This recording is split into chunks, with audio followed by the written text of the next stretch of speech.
Hello guys, welcome to my YouTube channel. मेरा नाम निधि है और आज हम डिस्कस करने वाले हैं सर्वाइकल कैंसर के बारे में। इसके अंदर हम स्टडी करेंगे सिम्टम्स क्या होते हैं सर्वाइकल कैंसर के, कॉजेज़ क्या है, उसका प्रॉपर ट्रीटमेंट क्या है और सर्वाइकल कैंसर क्या होता है।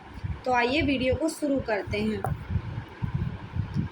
सबसे पहले हम देखेंगे डेफिनीशन क्या होती है सर्वाइकल कैंसर की। अगर सर्वाइकल कैंसर से पढ़ने से पहले हमें ये पता होना चाहिए कि सर्विक्स क्या होती है और इसका फंक्शन क्या होता है। तो सर्विक्स यूट्रस के निचला हिस्सा होता है जो वेजाइना को यूट्रस से जोड़ता है। ये मेंस्ट्रुअल ब्लड और स्पर्म के पैसेज के रूप में भी काम करता है। क्लियर है।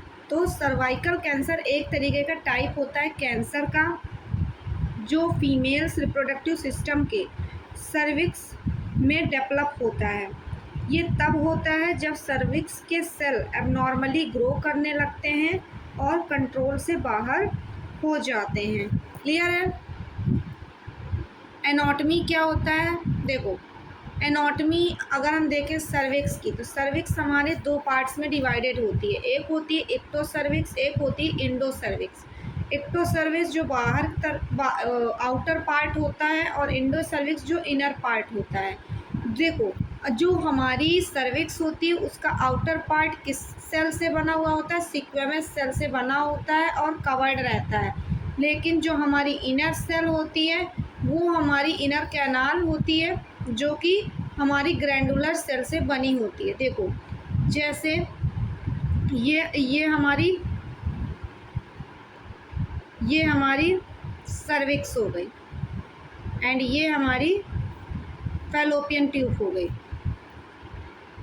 This opening is called ectocervix या vagina and this is called endocervix, जिसे आप इनर कैनाल बोल सकते हो। ये हो गई हमारी सर्विक्स, ये हो गया हमारा वेजाइना, ये हो गई हमारी इक्टोसर्विक्स और ये हो गई हमारी कैनाल जिसे आप लोग सर्वाइकल कैनाल के नाम से भी जानते हो।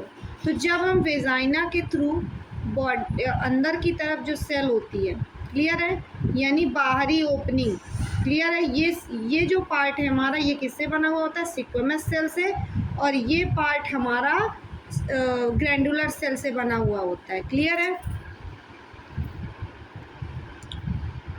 क्या क्या कारण होते हैं आपको सर्विक्स कैंसर कॉज होने के। मेन कॉज होता है सर्विक्स कैंसर कॉज होने का इन्फेक्शन। जो लेडीज़ पर्सनल हाइजीन का मेंटेन नहीं रखती या उनको वेजाइनल पार्ट या रिप्रोडक्टिव पार्ट्स में इन्फ्लामेशन हो जाए या किसी प्रकार का इन्फेक्शन हो जाए।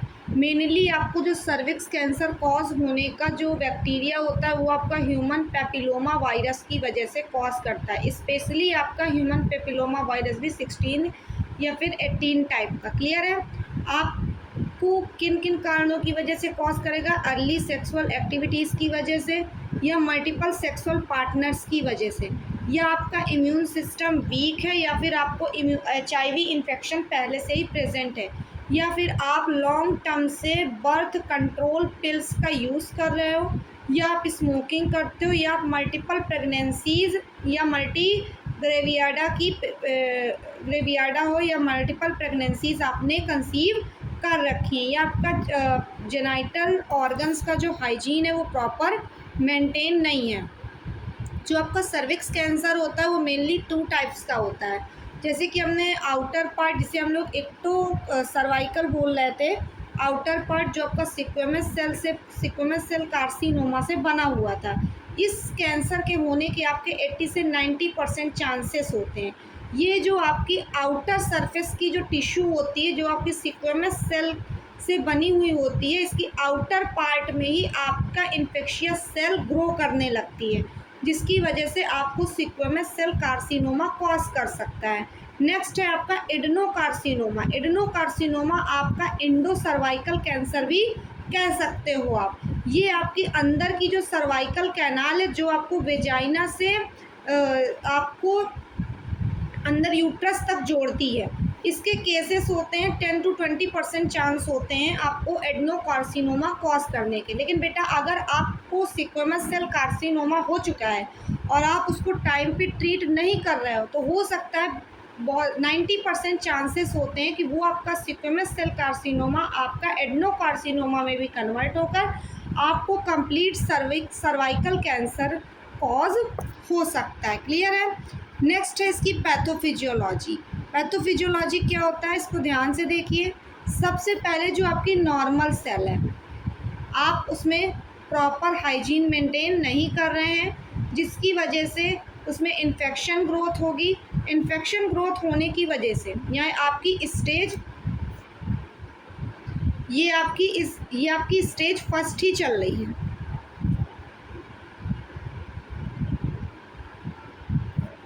क्लियर है। नेक्स्ट, अगर आप उस इन्फेक्शन को टाइम पे ट्रीट कर लेते हो तो ये ठीक हो जाएगी। यदि आप उसको ठीक नहीं कर पा रहे तो वो इन्फेक्शन आपका इन्फ्लामेशन में कन्वर्ट होगा। इन्फ्लामेशन यदि आप ट्रीट नहीं कर पा रहे तो उसमें हल्का सा माइल्ड डिस्प्लेजिया देखने के लिए मिलेगा। नेक्स्ट, आपकी ये सेकेंड स्टेज मानी जाएगी। स्टेज नॉट होगी आपकी इन्फ्लामेशन तक। स्टेज फर्स्ट होगी आपकी माइल्ड डिस्प्लेसिया। यदि आप इसको ट्रीट करना चाहें तो ये आपकी वापस से नॉर्मल सेल में कन्वर्ट हो सकती है। लेकिन अगर आप ट्रीटमेंट आप नहीं करवा रहे हैं टाइम पे, लापरवाही कर रहे हो, तो ये आपका मॉडरेट डिस्प्लेसिया में कॉज हो जाएगा। धीरे धीरे सीवियर डिस्प्लेसिया में, कार्सिनोमा इन सिटू में और इन्वेसिव कैंसर भी हो सकता है। इसमें आपकी मेटास्टेसिस की प्रोसेस भी स्टार्ट हो सकती है। मेटास्टेसिस एक ऐसी प्रोसेस है जिसमें जो कैंसर सेल होती है वो ब्लड के थ्रू आपके अनदर बॉडी पार्ट्स में भी जा कर के अलग अलग जगह पे आपके कैंसर की ग्रोथ करवा सकती है।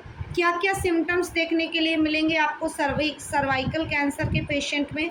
आपको वेजाइनल ब्लीडिंग देखने के लिए मिलेगी, स्पेशली सेक्स के बाद या फिर पीरियड्स के बीच में या फिर मीनोपॉज के बाद भी। आपको गंदी स्मेल आएगी, वाटरी वेजाइनल डिस्चार्ज होगा, पेन ड्यूरिंग सेक्सुअल इंटरकोर्स या पैल्विक और लोअर बैक पेन भी आपको महसूस होगा।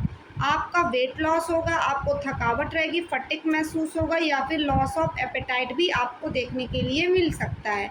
आपके लेग एरिया में स्वेलिंग होगी और आपको यूरिनेशन में प्रॉब्लम क्रिएट होगी। अनदर सिम्टम्स अगर हम देखें तो आपको पेन महसूस होगा पैल्विक में, फटिग या फिर अनएक्सप्लेन्ड वेट लॉस या फिर हैवी वेजाइनल ब्लीडिंग या फिर ब्लीडिंग ड्यूरिंग सेक्सुअल इंटरकोर्स या फिर blood trend vaginal discharge with strong odour. Clear है। या फिर rarely there is presence in the vaginal mass, आपका वेजाइनल मास बढ़ जाएगा। या फिर ब्लीडिंग आफ्टर पैल्विक एग्जामिनेशन के दौरान भी आपको ब्लीडिंग देखने के लिए मिलेगी। Pain and backs and legs या लॉस ऑफ एपेटाइट भी आपको देखने के लिए मिल सकता है। आप क्या क्या डायग्नोस्टिक इवैल्यूएशन करवाओगे सर्वाइकल कैंसर को डिटेक्ट करने के लिए? तो आप उसके अंदर स्क्रीनिंग टेस्ट करवा सकते। सबसे पहले तो आपको कुछ नहीं करना, आपको प्रॉपरली पेशेंट का हिस्ट्री कलेक्शन करना है और फिज़िकल एग्जामिनेशन करना है। फिज़िकल एग्जामिनेशन करने के बाद आप प्रॉपर स्क्रीनिंग टेस्ट कराओगे, जिसमें आप पैप स्मेयर कराओगे। पैप स्मेयर में बेटा आप लोग नॉर्मली डिटेक्ट करते हो एबनॉर्मल सेल सर्विक्स की कौन सी है, या फिर आप HPV DNA टेस्ट कराओगे, जिसमें आपको ह्यूमन पेपिलोमा वायरस का डिटेक्शन हो जाएगा कि उसमें प्रेजेंट है या नहीं है। आप डायग्नोस्टिक टेस्ट के अंदर आप कोप्लोस्कोपी करवा सकते हो, जिसमें आप विजुअल एग्जामिनेशन करवाते हो सर्विक्स का ड्यूरिंग अ मैग्नीफाइंग इंस्ट्रूमेंट की मदद से, या आप बायोप्सी करवा सकते हो। एक स्मॉल टिश्यू सैंपल लेकर के आप उस सर्विक्स का माइक्रोस्कोपिक एग्जामिनेशन करवा सकते हो। आप इमेज टेस्ट करवा सकते हो, जिसमें अल्ट्रासाउंड, MRI, CT स्कैन या फिर PET टेस्ट, क्या चेक करने के लिए कि कैंसर कितना स्प्रेड हुआ है या नहीं हुआ है। आपकी स्टेजेस क्या, कितने टाइप का आपका सर्वाइकल कैंसर की क्या क्या स्टेजेस होती हैं। आपकी स्टेज नोट यानी प्री कैंसरस स्टेज, यहाँ पे स्टेज में सिर्फ आपकी नॉर्मल सेल थी, नॉर्मल सेल में आपका इन्फेक्शन प्रेजेंट हुआ यानी ह्यूमन पेपिलोमा वायरस आया, उसने इन्फ्लामेशन क्रिएट किया, ये आपका हो जाएगा in situ. Next first stage is limited to the cancer, ये सिर्फ लिमिटेड टू द सर्विक्स, ये कैंसर सिर्फ सर्विक्स तक ही रहेगा। स्टेज सेकंड में आपका एक्सटेंड हो जाएगा सर्विक्स से, but not pelvic wall to lower vagina, ये आपका एक्सटेंड तो होगा बट आपके सर्विक्स से पेल्विक वॉल के अंदर लोअर वेजाइना तक ही रहेगा। नेक्स्ट स्टेज थर्ड में ये आपकी पेल्विक वॉल से लोअर वेजाइना तक आ जाएगा और आपके किडनी में भी प्रॉब्लम्स एराइज करने लगेगा। नेक्स्ट इसमें फोर्थ स्टेज में आपके मेटास्टेसिस की प्रोसेस स्टार्ट हो जाएगी, जिससे कि ये आपकी बॉडी के अलग अलग ऑर्गन्स को भी डिस्टर्ब कर सकता है। तो बेटा ये नॉर्मली स्टेज सेकंड तक ही ट्रीटेबल होता है। थर्ड स्टेज और फोर्थ स्टेज कोई भी कैंसर की ट्रीटेबल नहीं होती। इसका ट्रीटमेंट क्या क्या हो सकता है? यदि आपको स्टेज नॉट से स्टेज फर्स्ट तक का कैंसर है तो आप इसको सर्जिकली आप प्री कैंसरस लीजन्स यानी घाव को आप रिमूव करा सकते हैं या आप हिस्टीरियोटॉमी करवा सकते हो। प्रॉपरली आप removal of uterus and cervix. Clear है? आप एडवांस स्टेज यानी आप सेकंड से फोर्थ स्टेज तक ट्रीट करवाने के लिए आपको रेडिएशन थेरेपी लेनी पड़ेगी, जो आपके कैंसर सेल को डिस्ट्रॉय करेगा, या फिर आपको प्रॉपर कीमोथेरेपी लेनी पड़ेगी। नेक्स्ट आप प्रिवेंशंस क्या क्या कर सकते हो? प्रिवेंशंस में आपको HPV वैक्सीन यानी ह्यूमन पेपिलोमा वायरस के अगेंस्ट वर्क करने वाली आप वैक्सीन्स को यूज़ करना होगा बिफोर सेक्सुअल एक्टिविटीज़। क्लियर है? नेक्स्ट आपको रेगुलर पैप्समियर या HPV स्क्रीनिंग करवानी होगी। सेफ सेक्सुअल प्रैक्टिस या यूज़ कॉन्डम्स का यूज़ करना होगा, या limited number of sexual partners रखने होंगे, या फिर आपको अवॉइड स्मोकिंग को अवॉइड करना होगा, या फिर आप early treatment of pre cancerous lesion, या जब आपको प्री कैंसरस लीजन्स हो रहे हैं आप तभी उस चीज़ का इलाज लेकर भी इस बीमारी को ठीक कर सकते हैं। नेक्स्ट इसका प्रोग्नोसिस क्या बनता है? प्रोग्नोसिस के तौर पे आप इसका हाईली या अर्ली डिटेक्शन कर सकते हैं, जिसमें आपके 90% चांस होते हैं सर्वाइकल कैंसर को ट्रीट करने के। या आप एडवांस स्टेज में आपकी सर्वाइवल रेट जो होती है वो कम हो जाती है। इसमें आपको रेगुलर स्क्रीनिंग करवानी पड़ती है, HPV वैक्सीनेशन करवाना पड़ता है। इसमें सफिशिएंटली रिड्यूस तो होता है सर्वाइकल कैंसर, लेकिन इसके डेड नहीं होगी ये बेटा कंफर्म नहीं होता है। क्लियर है? तो आज हमने फुली डिटेल्ड एक्सप्लेनेशन जाना हमने सर्वाइकल कैंसर के बारे में। इसमें हमने जाना कि सर्वाइकल कैंसर क्या होता है, कितने टाइप का होता है, उसके कॉजेज़ क्या हैं, साइन एंड सिम्टम्स क्या हैं, डायग्नोसिस क्या है, उसका प्रॉपर ट्रीटमेंट क्या है, उसका कितनी स्टेज होती है, ये सारी इन्फॉर्मेशन हमने इस वीडियो के अंदर जाना। यदि आपको ये वीडियो पसंद आई हो तो आप मेरे चैनल को लाइक करें, सब्सक्राइब करें और बेल आइकन को प्रेस करें। Thank you.